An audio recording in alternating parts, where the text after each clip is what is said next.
Salawat dan salam kepada junjungan alam Nabi besar Muhammad sallallahu alaihi wasallam yang beliau diutus muka bumi ini adalah untuk menjadi rahmat. Di dalam hadis Rasulullah SAW bersabda yang bersumber dari Abu Hurairah radhiyallahu anhu, ketika seseorang meminta Rasulullah SAW untuk mendoakan kecelakaan dan kebinasaan kepada kaum musyrikin, maka beliau Nabi kita Muhammad SAW bersabda, Inni lam ab'as la'nan wa innama ba'astu rahmah wa innama ba'astu rahmah. Sesungguhnya aku tidaklah diutus sebagai pelaknat. Sesungguhnya aku diutus hanyalah sebagai rahmat.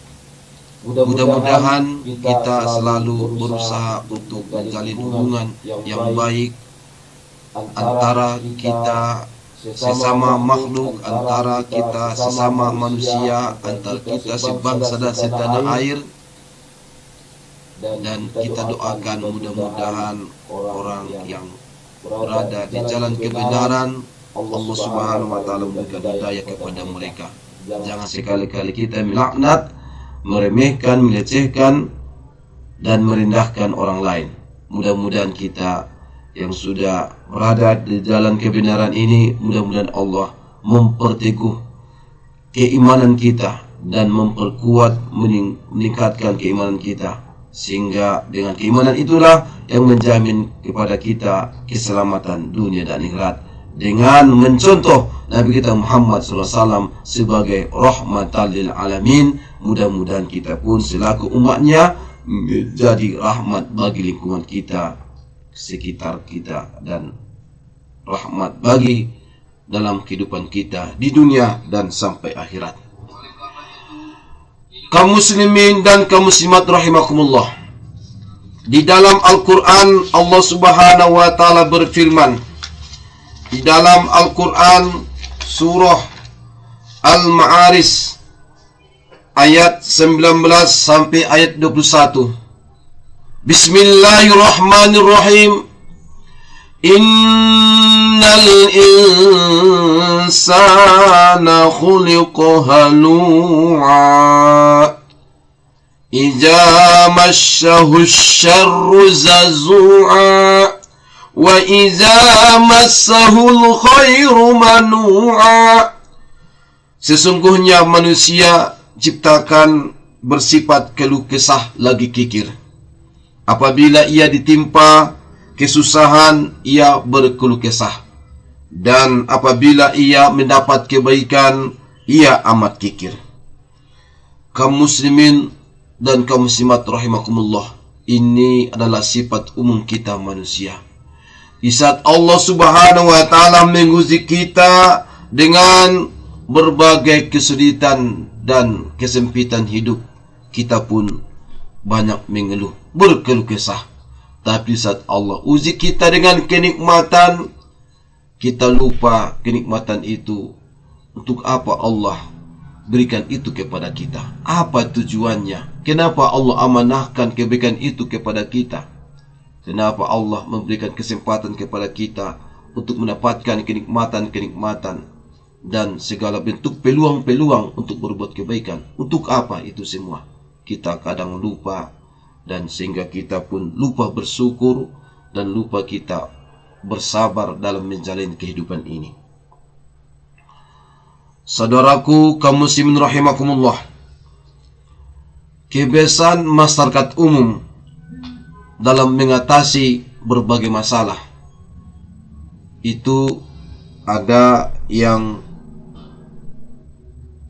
dia lakukan itu dengan mendengarkan musik, bernyanyi, berkaraoke, dari tempat karaoke yang satu ke karaoke yang lain. Dengan bernyanyi, dengan bisa jadi berjoget, itu bisa membahagiakannya. dengan mendengarkan musik, dan bisa jadi itu akan memberikan ketenangan ke dalam dirinya dalam waktu sesaat. Kemudian ada sebagian itu pergi dari tangga ke tangga, kombur, bercakap-cakap, berkomunikasi bisa kepada pasangan hidupnya, suami atau istri, kepada anak-anaknya, atau kepada tetangga dekatnya, dan kepada masyarakat. Maka dengan melaksanakan komunikasi secara langsung maupun tidak secara langsung melalui media elektronik atau melalui media sosial, itu bisa jadi masalah hidupnya itu bisa diatasinya, dan segala bentuk yang membuatnya pening dan membuatnya susah itu bisa menyenangkan untuk waktu sesaat. Ada yang pergi misalnya ke kedai kopi, ke kafe, atau mungkin ke tempat-tempat orang banyak yang dalam saat itu melaksanakan, artinya komunikasi yang bersifat humor, cerita humor, atau dia bisa jadi menonton film yang disukainya. Itu bisa jadi itu akan bisa meredakan dari segala bentuk permasalahannya. Ada yang bermain ke tempat rekreasi, bisa jadi ada yang di luar jalan yang benar, yaitu dia menjudi, minum minuman keras, dia terlibat narkoba, dan bahkan dia terlibat dalam hal perbuatan perzinahan, perselingkuhan, dan yang paling apalagi dalam mengatasi masalah hidupnya, tidak saat dia susah, dia pergi ke sang dukun. Ini saudara-saudaraku kaum muslimin dan kaum muslimat rahimakumullah. Di saat kita susah di sisi Allah Subhanahu wa taala, bagaimana usaha kita untuk bahagia? Usaha-usaha secara manusiawi yang dilaksanakan oleh masyarakat umum itu bisa jadi itu kita laksanakan. Mendatangi dukun itu sangat dilarang dalam agama kita. Dalam hadis riwayat Muslim dari Sofiyah, dari sebagian dari istri Nabi kita Muhammad SAW, dari Nabi kita Muhammad SAW pernah bersabda, barang siapa yang datang kepada tukang ramal lalu menanyakan sesuatu kepadanya, maka tidak akan diterima solatnya selama 40 malam. Ada orang-orang yang merasa susah hidupnya, apalagi mungkin ingin menang di caleg, di pilkada, bisa jadi dia datang ke tukang ramal, kepada dukun. Orang yang mendatangi tukang ramal itu tidak akan diterima solatnya selama 40 malam.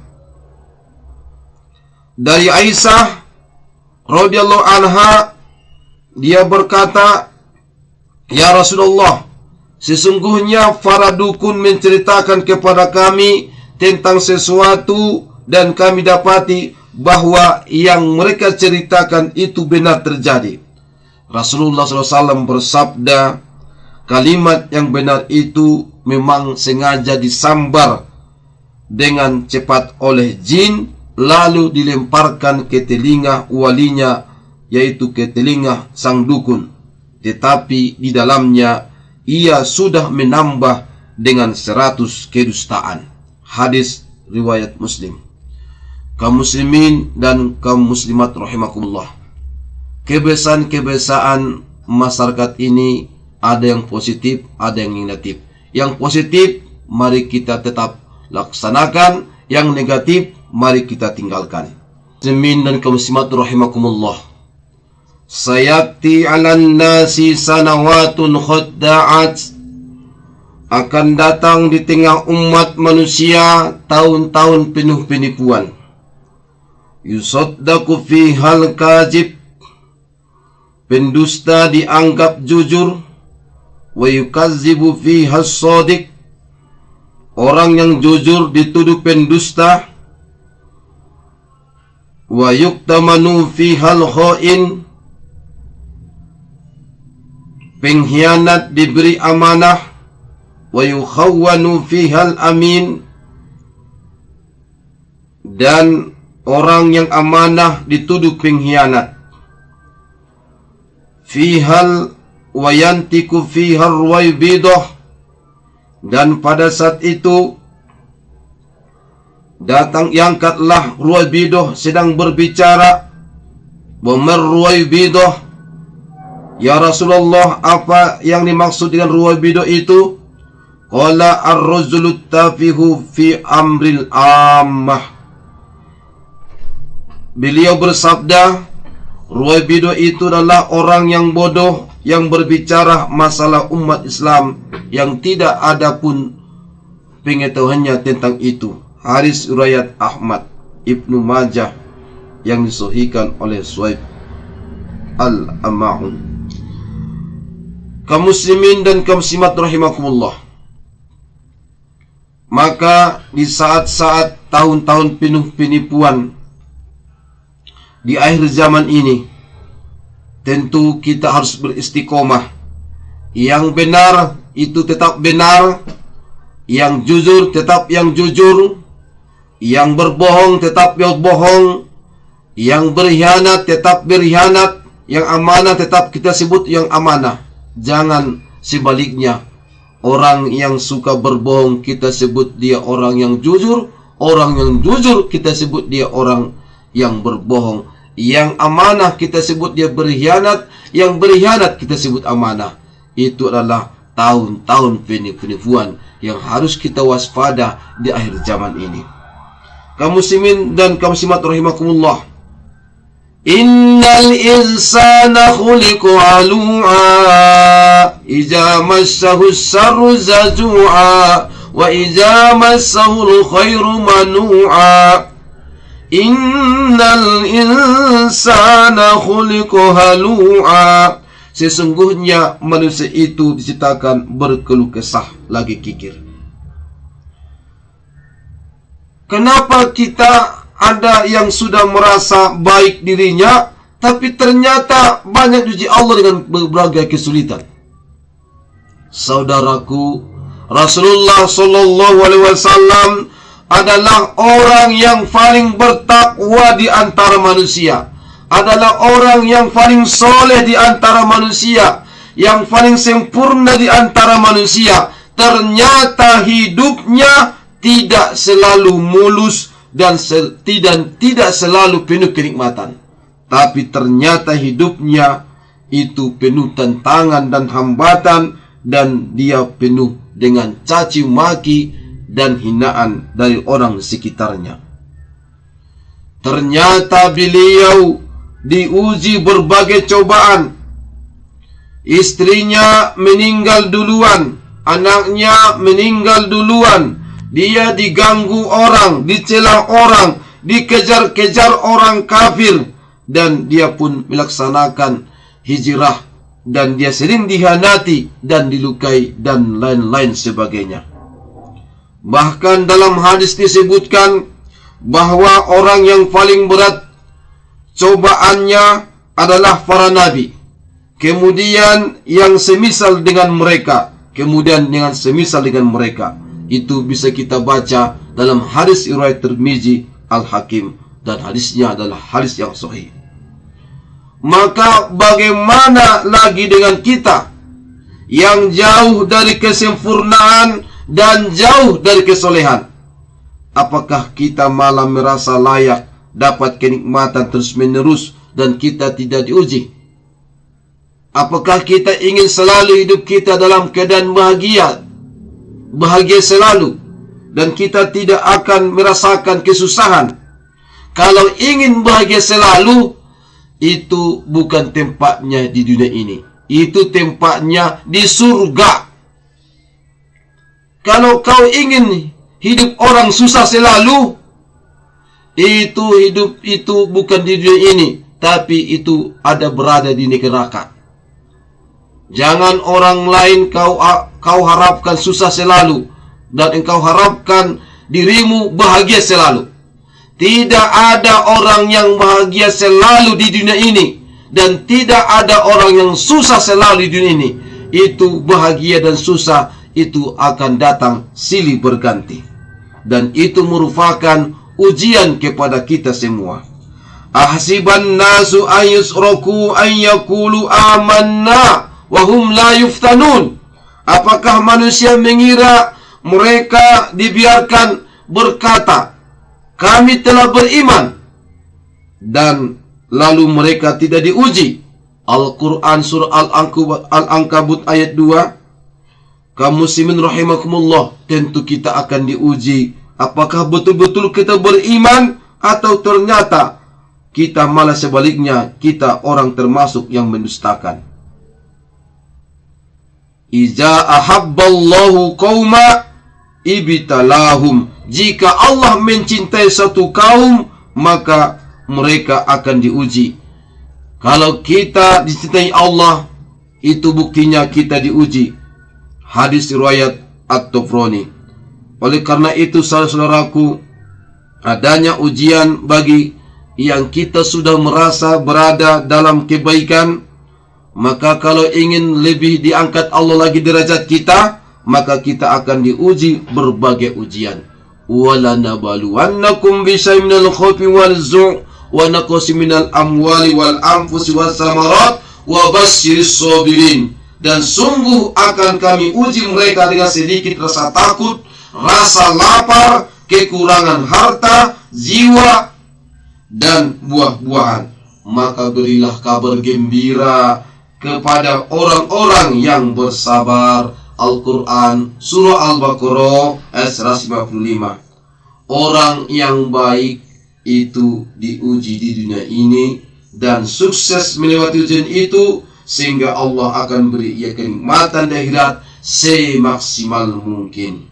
Adapun orang yang buruk, yang Allah beri nikmat dan kemudahan-kemudahan, bisa jadi itu adalah merupakan istidroj, penundaan hukuman, karena bisa jadi ia semakin sesat, semakin takabur, semakin sombong, dan tidak mau bertaubat, dan semakin buruk akhlaknya, sehingga kelak di akhirat Allah hukum dia dengan semaksimal mungkin.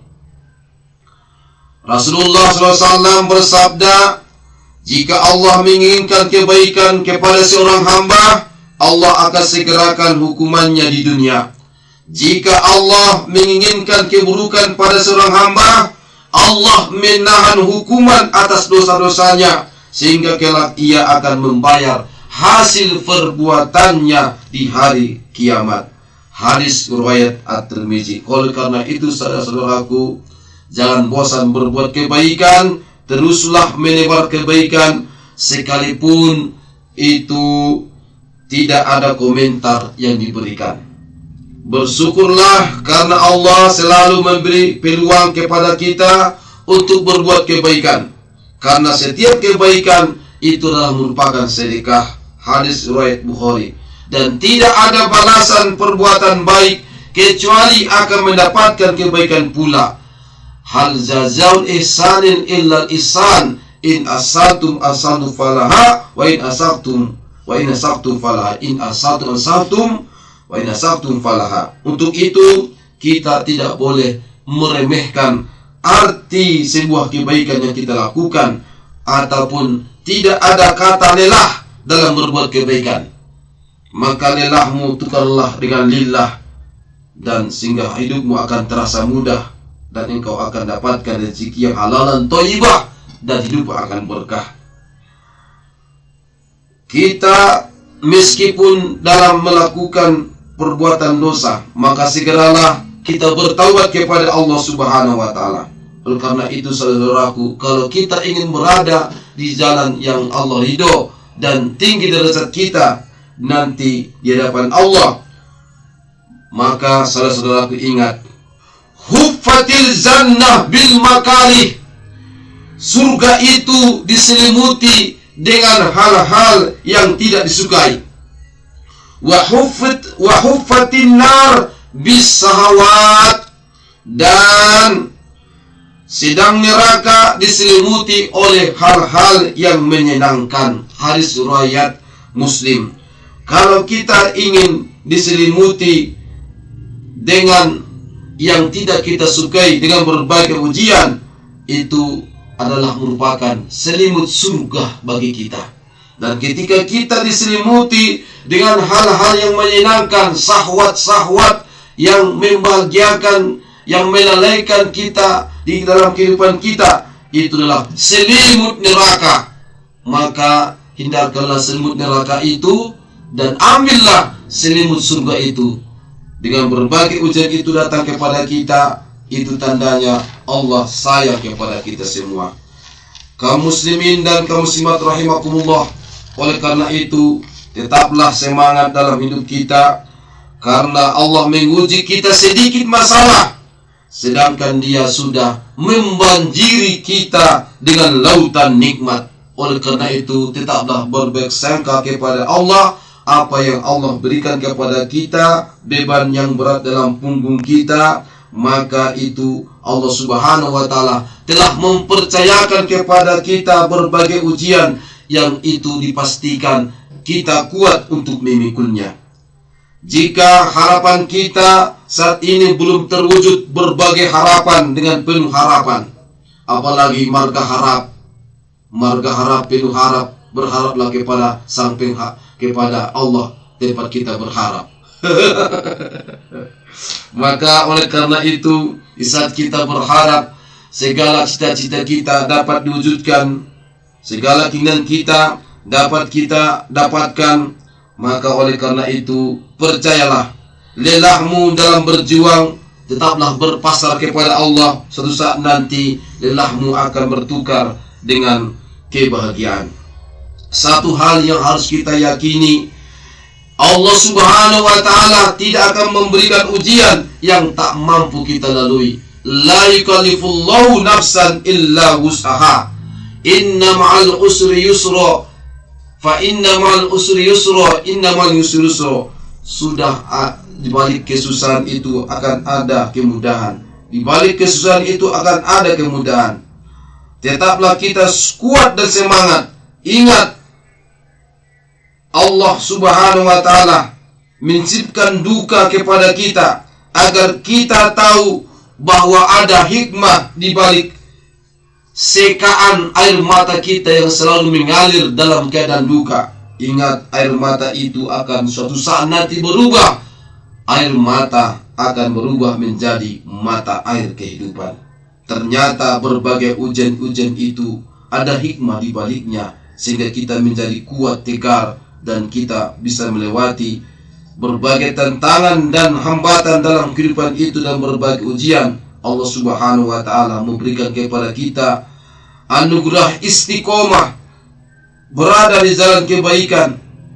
Maka ingatlah selalu bahwa langit itu tidak akan selalu biru, kadang dia hitam, kadang dia mendung. Bunga itu tidak akan selalu mekar, dan matahari tidak akan selalu bersinar. Maka ketahuilah saudara-saudaraku, ketika itu datanglah pelangi di setiap badai, senyum di setiap air mata, berkah di setiap cobaan, dan jawaban setiap doa kita. Oleh karena itu, tiada pilihan kita dalam bahagia menghadapi susah, maka salah satunya adalah selalulah berbuat kebaikan, karena kebaikan itu pasti Allah akan balas dengan kebaikan. Tetap tanamkanlah kebaikan dalam diri kita, karena kita menanam padi, rumput pun ikut akan tumbuh. Tapi saat kita menanam rumput, sampai kapanpun tak akan pernah tumbuh padi. Dalam kebaikan yang kita kerjakan, ternyata diiringi dengan keinginan-keinginan atau suatu yang hal-hal yang tidak kita inginkan. Kebaikan-kebaikan kita ternyata ada caci makian, ada hinaan, karena dalam kebaikan itu akan ada rumput yang selalu mengiringinya. Namun saat kita melakukan keburukan, itu biasanya tidak akan ada kebaikan yang kita bisa ikuti. Oleh karena itu jangan bosan berbuat baik, meski kadang dalam perbuatan baik itu tidak bisa kita lakukan yang sempurna. Kerjakan semampumu, biarkan Allah menyelesaikan sisanya, menjamin kebaikan hasilnya. Mengapa kebaikan itu begitu berat dikerjakan, dan mengapa kejelekan begitu mudah kita kerjakan? Oleh karena itu, karena saat kita melakukan kebaikan, pahit segera terasa dalam jiwa, sementara buah manisnya belum hadir di depan mata. Jadilah terasa berat mengamalkannya. Maka jangan sekali-kali perasaan berat itu menyebabkan kita meninggalkan kebaikan tersebut. Berbeda ketika kita melampiaskan kejelekan, manisnya segera terasa, sementara akibat buruknya belum terlihat nyata, sehingga jiwa pun begitu mudah melakukannya. Maka janganlah perasaan mudah itu menggelincirkanmu untuk terjatuh di dalam kejelekan. Karena boleh jadi kita tidak menyenangi sesuatu padahal itu baik bagi kita, dan boleh jadi kita menyukai sesuatu padahal itu tidak baik bagi kita. Allah Maha mengetahui sedang kita tidak mengetahui. Oleh karena itu tetaplah istiqomah dalam kebaikan. Allah sesuai dengan tema kita, bahagia di kala susah. Apa yang harus kita lakukan supaya kita bahagia di kala susah? Allah berbagai ujian, kesempitan, dan kesusahan. Yang pertama yang kita lakukan selalu dalam kebaikan dan menyebarkan kebaikan. Yang kedua, sabarlah. Karena memang sabar itu memang adalah susah, memang sabar itu capek, sabar itu memang sakit, sabar itu bisa jadi kita stres, tetapi ingat, sabar itu akan berakhir dengan indah. Kemudian yang kedua, sholat. Sholat selalu harus kita lakukan, kita tunaikan. Karena yang paling membahagiakan kita adalah ketika kita mampu menjaga ibadah sholat kita. Sholat inilah yang akan menjamin kita akan keluar dari berbagai ujian dengan keselamatan. Karena sholat itu mengatasi masalah tanpa masalah. Kemudian saudaraku, memperbanyak istighfar, mohon ampun kepada Allah Subhanahu wa Ta'ala. Karena memperbanyak istighfar itu, maka Allah akan memberikan kepada kita kemudahan rezeki, terhindar kita dari berbagai kesulitan hidup. Maka anak-anak kita mudah-mudahan menjadi anak yang soleh. Kita pun berbakti kepada kedua orang tua, usaha kita pun diberkahi, dan segala bentuk kesusahan Allah akan ganti dengan kemudahan. Kemudian kita memperbanyak membaca Al-Quran, karena Al-Quran itu adalah obat bagi kita semua dan rahmat bagi orang-orang yang beriman. Kemudian kita lakukan supaya kita bahagia kala susah, perbanyaklah berzikir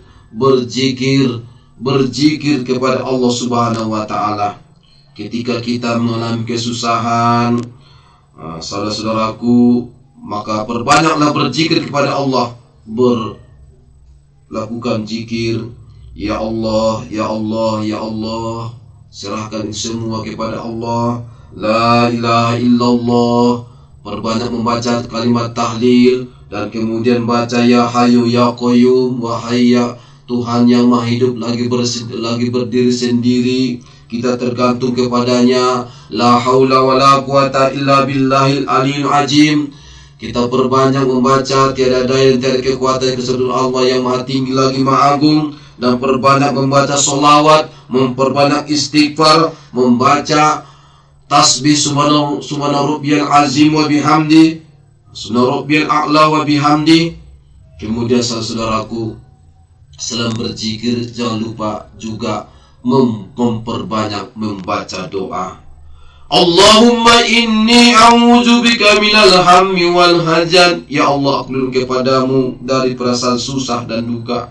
Wa a'udzubika minal ajaji wal kasal. Dan aku lindung kepadamu ya Allah dari sifat lemah dan malas. Wa a'udzubika minal zubuni wal mukh. Dan aku lindung kepadamu ya Allah dari sifat pengecut dan kikir.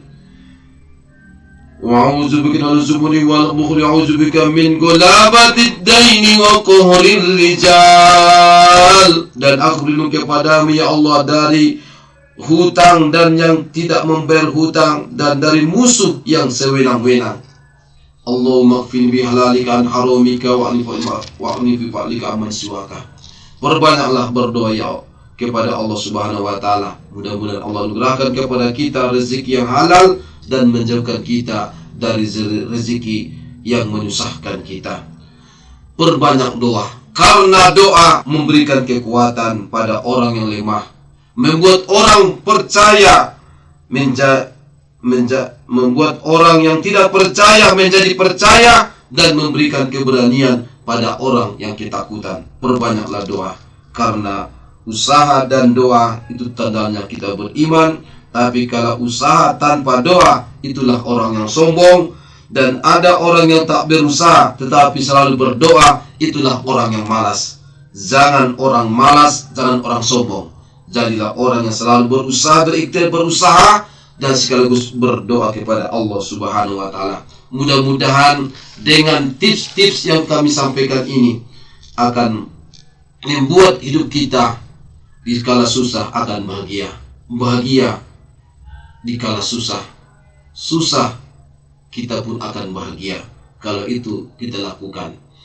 Mudah-mudahan Allah Subhanahu wa taala memberikan kepada kita untuk selalu menjalani hidup ini dengan penuh keimanan dan amal soleh. Amin amin ya rabbal alamin. Terima kasih atas segala perhatiannya.